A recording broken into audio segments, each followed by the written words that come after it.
dunia perfilman Indonesia. Salah satu aktor senior tanah air, Farenz Raymond Sahetapi, atau yang lebih dikenal dengan Ray Sahetapi, berpulang ke rahmatullah lantaran sakit stroke yang ia derita sejak Juli 2023 lalu. Sosok ayah yang sempat menghilang karena perpisahan dengan sang istri Dewi Yull pada Agustus 2004 silam sempat membuat memori Ray dan ketiga anak lelakinya Rama Sahetapi, Surya Sahetapi, dan Raya Sahetapi menghilang.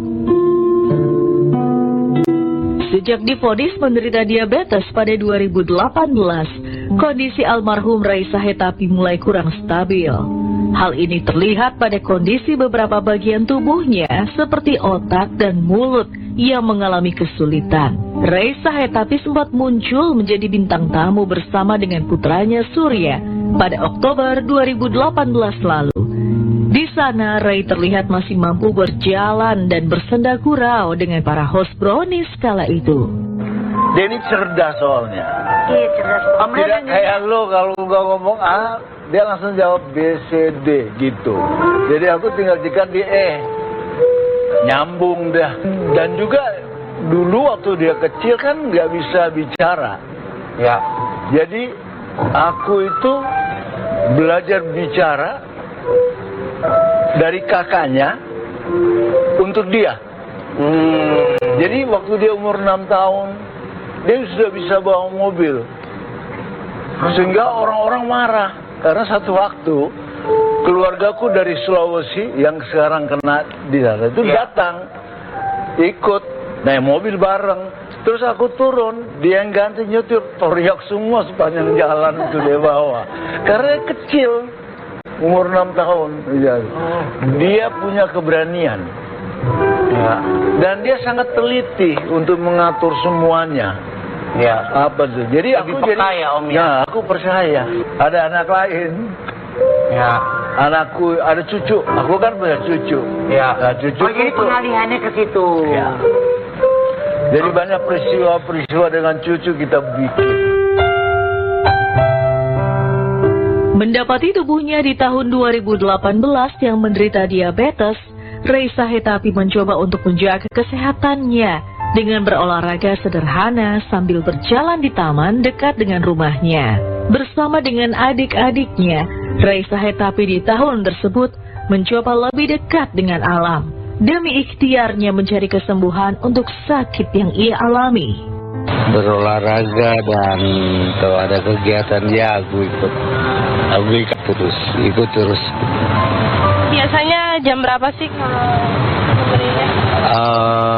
Kalau pagi-pagi jam 8 udah jalan di kompleks. Tapi dia lebih senang di tempat-tempat terbuka seperti ini. Senang di taman-taman ya? Taman ya. Sebelumnya biasanya di BSD itu tempatnya lebih bagus dari ini. Pohon-pohonnya lebih sejuk dan nafas kita bisa lebih enak. Tidak polusi ya. Dan banyak pohon-pohon gede ya, lebih besar daripada yang di tempat-tempat seperti ini. Tidak hanya itu, ia juga terlihat mencoba untuk melatih kemampuan otaknya dengan menjawab beberapa pertanyaan yang diajukan oleh salah satu cucunya di rumah. 1, 2, 3. Apa pertama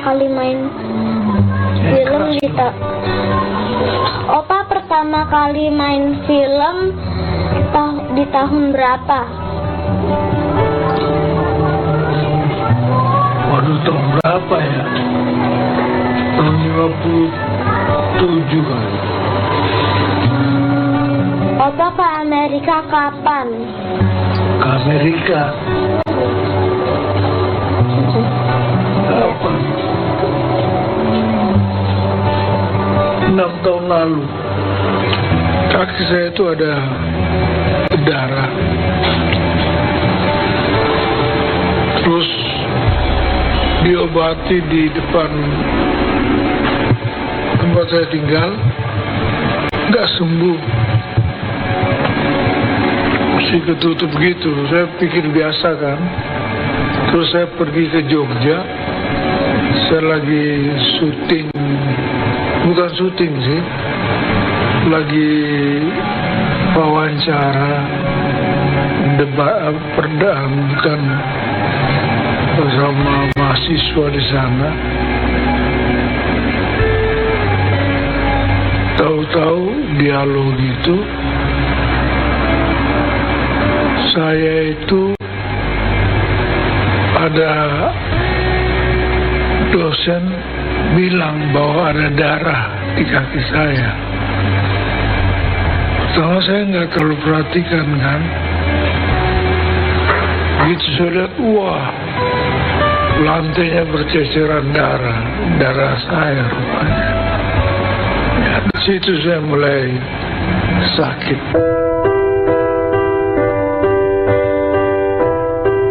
Diabetes yang Raisa Hetapi derita sempat membuatnya cukup kaget, mengingat dirinya adalah seorang yang jarang untuk mengkonsumsi gula dalam jumlah banyak.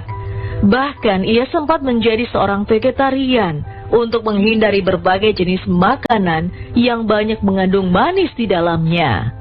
Jalan kaki, makan yang tidak banyak. Sejak itu saya tidak pernah makan gula. Saya makan aja apa aja yang cocok rasanya. Itu yang saya olah. Dan dulu juga saya seorang vegetarian kan. Saya dulu punya kebiasaan terapi dengan tidak menggunakan makanan-makanan yang mengandung gula gitu. Terapi jeruk nipis saya pernah lakukan. Kelor. Itu tiap hari? Iya. Adik saya kirim saya dari Palu. Terus dia olah, sudah tinggal diminum. Perlahan usia bertambah, kondisi tubuh yang tak bugar lagi membuat kondisi Raisa Hetapi mulai menurun. Tidak terdengar kabar, salah satu putranya Rama mengabarkan jika kondisi sang ayah di Juli 2023 lalu makin kurang baik ketika stroke menyerang tubuh Raisa Hetapi. Ayo, cucumu gitu. Ini susunya.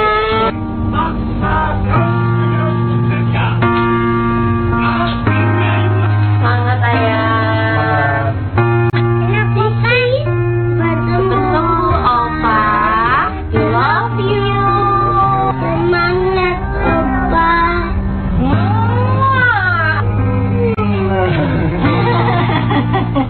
Jadi sekitar 1,5 bulan yang lalu ayah terserang stroke. Jadi waktu itu lagi di rumah saudara, lagi tidur, tiba-tiba pas bangun biasanya dibantu jalan. Tiba-tiba semua saudara lagi, itu kamarnya di lantai 2 dan saudara lagi di bawah semua.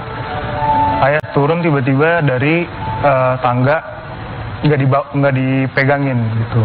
Pada kaget, loh kok jalan sendiri. Terus itu udah mulai agak kebingungan, kayak orang kebingungan. Sampai dari situ duduk, setelah duduk tiba-tiba udah mulai ngomongnya udah mulai susah, jalannya susah, dibawa ke UGD. Ya, waktu itu aku langsung datang, ternyata dicek di UGD, ternyata terkena stroke. Kondisi yang mendadak ini membuat beberapa kemampuan dari tubuh Raisa Hetapi makin berkurang. Aktor lintas generasi ini mulai hilang kemampuan untuk mengingat sesuatu. Sebagai menantu, Merdianti mencoba untuk membantu suaminya Rama untuk merawat mertuanya itu. Terbata-bata cuman sekitar paling paham apa yang kita ucapin gitu. Iya, cuman agak kalau untuk mengingat masih agak susah. Oke. Kondisi tubuh yang diserang stroke-nya di bagian mana? Jalan susah, jalan susah, tapi tangan sekarang udah bisa bergerak. Tadinya makan harus disuapin, sekarang udah bisa makan sendiri. Ya ngomongnya susah, cuman bisa 2 kata palingan. Dan kalau mengingat tuh susah. Kadang kalau minta masih ingat nggak ini, suka menghela nafas, kayak kesusahan untuk berpikir gitu. Paling kelihatan itu agak ngawang. Jadi kalau diajak ngobrol agak bengong, nggak fokus. Oh, bengong tuh maksudnya mungkin mikir. Iya. Iya, udah agak lupa sih Kak. Jadi kenapa kita baru postingnya sekarang itu karena pas ayah lagi drop, kita nggak pengen ada yang tahu karena kita fokus buat penyembuhan ayah kan. Sekarang sih kalau dilihat memang jauh ya, karena misalnya minggu lalu nih ayah masih ingat. Kalau aku lihat kasih video cucu-cucunya tuh masih suka nangis. Terus kita jengukin 1 minggu berikutnya, ayah udah kayak orang lupa gitu loh, kayak nggak inget siapa ya ini. Terus tapi kita harus nggak boleh nanya, kita harus ngasih tahu ini cucunya ayah, ini Rafa, ini Radis, ini anaknya ayah, ini menantunya ayah, kayak gitu. Kemarin Lalu papa seneng gitu ekspresinya. Seneng sih, ada seneng tapi ada bingungnya juga gitu. Semasa hidup, meski fisiknya terbatas karena sakit yang ia alami, Raisa Hetapi tetap dengan cita-citanya untuk memajukan dunia perfilman. Dengan segala daya upaya yang ia miliki, Raisa Hetapi yang memang lahir dari film dan teater, tergerak hati untuk mendirikan salah satu teater bagi teman-teman tuli untuk bisa menampilkan seni pertunjukan mereka. Seperti yang kita ketahui, Surya Sahetapi memiliki kondisi tuli sejak usianya baru 2 tahun. Meski dengan keterbatasannya, Surya justru mampu bangkit dan membuktikan dirinya bisa menempuh pendidikan di Amerika Serikat. Aku berharap dari itu mereka mau mengungkapkan pikiran perasaan mereka sebebas-bebasnya dan dipahami oleh orang-orang lingkungannya, baik luar negeri maupun dalam negeri. Dan kalau bisa mereka bisa membantu kekuatan kekuatan yang mereka punya. Jadi kekuatan yang besar yang mereka punya, mereka harus serahkan juga kepada manusia-manusia yang tidak mendengar itu, supaya mereka bisa memberi, bahwa pemberian itu yang paling penting buat teater 7 ini. Seperti peribahasa, gajah mati meninggalkan gading, harimau mati meninggalkan belang, sementara manusia mati meninggalkan nama.